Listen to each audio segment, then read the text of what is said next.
Hello friends, आप सभी का स्वागत है हमारे इस यूट्यूब चैनल पे। तो आज हम बात करने वाले हैं कि मेंस एग्ज़ाम में कैसे मैथ सेक्शन को अटेम्प्ट किया जाए। वो क्या स्ट्रेटजी होनी चाहिए, वो क्या पैटर्न्स होने चाहिए जो एक टॉपर या एक बैंक एग्ज़ाम क्रैक करने वाला कैंडिडेट फॉलो करता है। ये हमारी अटैम्प्ट वाली स्ट्रेटजी है। प्रिपरेशन स्ट्रेटजी की वीडियो की लिंक आपको ऊपर दिख रही है, आप उसे क्लिक करके वो वीडियो देख सकते हैं। साथ ही ये हमारे इस सीरीज़ का पहला वीडियो है जहां हम बात कर रहे हैं मैथ सेक्शन के बारे में। इसके बाद जो वीडियोस होंगे वो रीजनिंग और इंग्लिश के सेपरेट वीडियोस होंगे जहां आप देख पाएंगे कि सारे सेक्शंस के अलग अलग स्ट्रेटजी हैं जो हमें फॉलो करने चाहिए मेंस एग्ज़ाम के लिए। चलिए आगे बढ़ते हैं। हमारे आने वाले इन वीडियोज़ के लिए और भी हमारे यूज़फुल वीडियोज़ के लिए हमें सब्सक्राइब करें, जिससे आपको अपडेट मिलता रहेगा। और हमारे वीडियोस अगर आपके लिए हेल्पफुल हों सो प्लीज़ हमारे वीडियोस को लाइक करें और अपने फ्रेंड्स के साथ शेयर करें। साथ ही हमें टेलीग्राम पे ज्वाइन करें, जिसका लिंक डिस्क्रिप्शन में दिया हुआ है। चलिए आगे बढ़ते हैं। आज हमने एग्जाम्पल के तौर पे लिया है IBPS clerk and SBI JA। Example के तौर पे RRB को ना लेना, इसका रीज़न ये था कि वहाँ के जो क्वेश्चंस होते हैं मेंस एग्ज़ाम के, वो ऑलरेडी इतने लोअर लेवल के होते हैं कि उसके लिए कोई स्ट्रैटेजी की ज़रूरत नहीं होती है। ज़रूरत होती है मगर वहाँ पे हमारा मोटिव ये होता है कि हम वहाँ मैक्सिमम कितने क्वेश्चंस जल्दी से जल्दी कर लें। मगर हम इन एग्ज़ाम्स के बारे में जो बात करने वाले हैं IBPS clerk and SBI JA, इनका पैटर्न थोड़ा अलग होता है। तो इसके लिए वो स्ट्रैटेजी फॉलो होगी जो हम बताने वाले हैं। चलिए, जैसा कि हम सभी जानते हैं IBPS clerk and SBI JA almost same pattern के हैं। टोटल क्वेश्चंस 50 होते हैं एंड टाइम होता है 45 मिनट। तो जैसे मान लीजिए पेपर शुरू हुआ, अब हम यहाँ शुरू करते हैं इनिशियल मिनट्स। शुरुआत के आपको 2 या 3 मिनट, आपको इन 3 मिनट में क्या करना है। हमारे लिए ये 2 से 3 मिनट बिल्कुल बहुत इंपॉर्टेंट मिनट थे, क्योंकि हमें ये 2 या 3 मिनट में एक तैयार करना होता है मैप कि आगे आने वाले 45 मिनट तक हम क्या क्या करने वाले हैं या क्या कुछ छोड़ने वाले हैं। तो इनिशियल मिनट में सबसे ज़रूरी चीज़ ये है कि आप क्वेश्चन नंबर 1 से लेकर क्वेश्चन नंबर 50 तक पूरा का पूरा जाएँ। जाते साथ आपको काम ये करना है, जाते हुए आपको 2 लाइनें खींच लेनी हैं। इससे आपका बन जाएगा 3 कॉलम।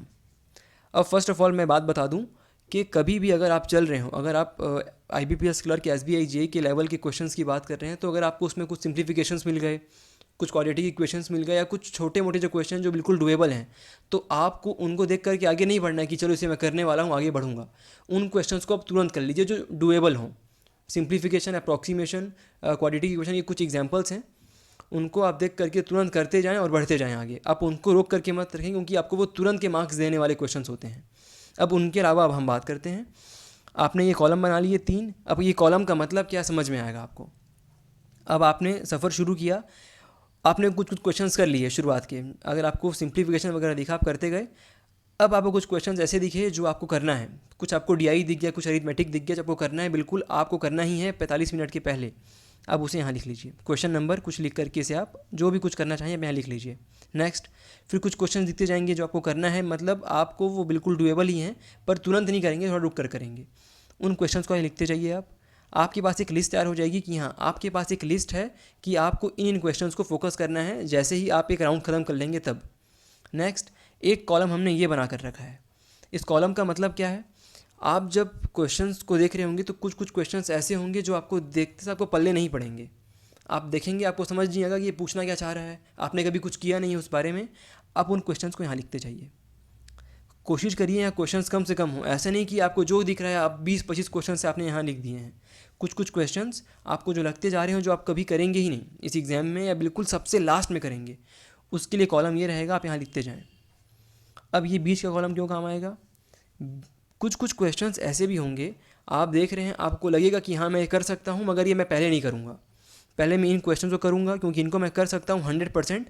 बाकी कुछ क्वेश्चंस ऐसे हैं कि हाँ इन्हें कर सकता हूँ मगर श्योरिटी नहीं है, तो उन क्वेश्चंस को आप लिखिए बीच वाले कॉलम में। तो इस बारे में हम आगे बात करेंगे। Next, time distribution. तो जैसा कि अब आपने यहाँ पूरा कॉलम बना लिया है, तो अब आपको एक सेंस हो जाएगा कि हाँ आपको टाइम कहाँ डिस्ट्रीब्यूट करना है। आपको साफ साफ समझ में आ गया आपको ये पोर्शन नहीं करना है, करना आपको सिर्फ इतना है। तो आपको पता होना चाहिए कि अब आप कितने टाइम में इनको कर लें, ताकि आपकी उसके बाद आपके लिए ये पोर्शन करने का वक्त बचे। ठीक है, ये आपका हो गया time distribution. Next, what first. अच्छा चलिए ठीक है, हम एक और पॉइंट ऐड कर लेते हैं, what first and questions to avoid. अब आप इससे समझ पाएंगे कि आपको करना क्या है। जैसे कि आपने यहाँ भी लगभग रखे हैं 6 क्वेश्चंस, तो आपको वहाँ पर पता होना चाहिए कि हाँ आपने जो 6 क्वेश्चंस रखे हैं आपको इसमें ही पहले क्या करना है, बाद में क्या करना है, क्योंकि कुछ क्वेश्चंस हो सकते हैं इसमें टफ़ होंगे, कर सकते हैं भले आप हैं पर टफ़ होंगे, तो उनको रोक के रखिए। जो बिल्कुल डुएबल उनको पहले कर लीजिए।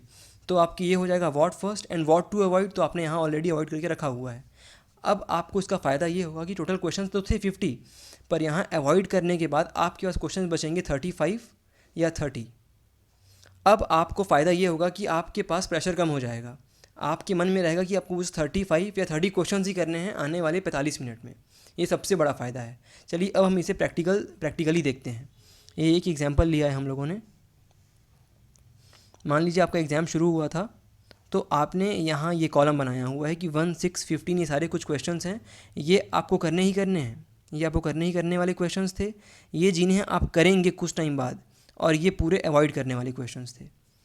अब अगर आप देखें तो मान लीजिए अगर आपका एग्ज़ाम हल्का बढ़ चुका है आगे, अब ये आप करते रहेंगे तो आपको फ़ायदा ये मिलेगा कि अगर आपने क्वेश्चन नंबर 1 कर लिया, 15 कर लिया, 18, तो आप उसे टिक करते जाएंगे, तो आपके माइंड में ये हटते जाएगा स्ट्रेस। साथ ही एक और कुछ आपका कंडीशन बन सकता है कि अगर आप कुछ क्वेश्चन अटैम्प्ट किए पर वहाँ फंस गए, ये क्वेश्चन ईजी था बट आप फंस गए, तो आप उसे लगा दिए सर्कल। आपने वहाँ टाइम दिया है मगर आपसे वो हुआ नहीं तो आप बढ़ गए आगे। वैसे ही यहाँ पर आपने इसे ट्राई किया, बना नहीं, ट्राई किया, बना नहीं, और जो बनते हैं तो टिक करते जाएं। तो ये देखिए आपका एक फ्रेम क्या तैयार होगा। आपके पास ये इतना आपको करना ही नहीं था, करना आपको सिर्फ इतना था, वो भी इतने में से आपने ये कर लिया, ये कर लिया, ये कर लिया। आप जो नहीं किए उसे टिक मत करिए। तो इससे आप एक बहुत ही शॉर्टकट आप एक मैप बना पाएंगे कि आपको एक्चुअल में क्या मैप फॉलो करना है अपने मेंस एग्जाम में मैथ्स के लिए।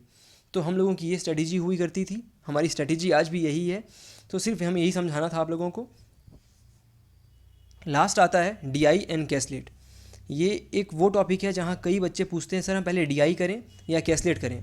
तो इसका जवाब देने के लिए हमें बात करनी पड़ेगी दो फैक्टर्स में हम समझ पाएंगे। एक पहला, आप DI में ज़्यादा कंफर्टेबल हैं या कैसलेट में, वो भी इस पर डिपेंड करता है कि आपने प्रैक्टिस कितनी की है। प्रैक्टिस से आपको एक सेंस होगा कि अगर आपने DI कुछ क्वेश्चन आई है, आप देख के ये जान पाएंगे कि आपको ये DI एक बार में बनेगी कि नहीं बनेगी। या कोई कैसलेट है अगर, तो वो कैसलेट देख के समझ पाएंगे कि ये कैसलेट मुझसे एक बार में बनेगी या नहीं बनेगी। और हम हमेशा DI करते थे हमारे एग्ज़ाम में। हम DI ही करते थे क्योंकि हम लोग के लिए DI बहुत कंफर्टेबल है। मगर ये सेंस होना ज़रूरी है, मैं रिपीट करूँगा, सेंस होना ज़रूरी है कि आप DI टेस्ट तो कर रहे हैं मगर वो किस लेवल तक का DI कर रहे हैं आप, जो आप पहले कर सकें। फिर उसके बाद कैसलेट करें, फिर उसके बाद जो बचता है वो अरिथमेटिक भी आपको पूरे के पूरे नहीं करने होते हैं। आप अरिथमेटिक भी देखिए क्या ये क्वेश्चन आपके करने लायक हैं। अरिथमेटिक में अगर क्वेश्चंस आए हुए हैं तो कुछ क्वेश्चन जो आपको स्किप करने होंगे, कुछ क्वेश्चन को करना होगा, तो आपको वो समझना पड़ेगा प्रैक्टिस के साथ साथ। तो बस यही हमारी स्ट्रेटजी थी मैथ्स को लेकर के। हमारे चैनल को सब्सक्राइब करें हमारे आने वाली वीडियोस के लिए, और हमारे इस वीडियो को प्लीज़ लाइक करें, और आने वाली वीडियोस को भी लाइक करें अगर आपके लिए हेल्पफुल है तो। फ्रेंड्स के साथ शेयर करें और हमारे टेलीग्राम पे ज्वाइन करें, लिंक डिस्क्रिप्शन में है। Thank you so much, all the best for your upcoming exams.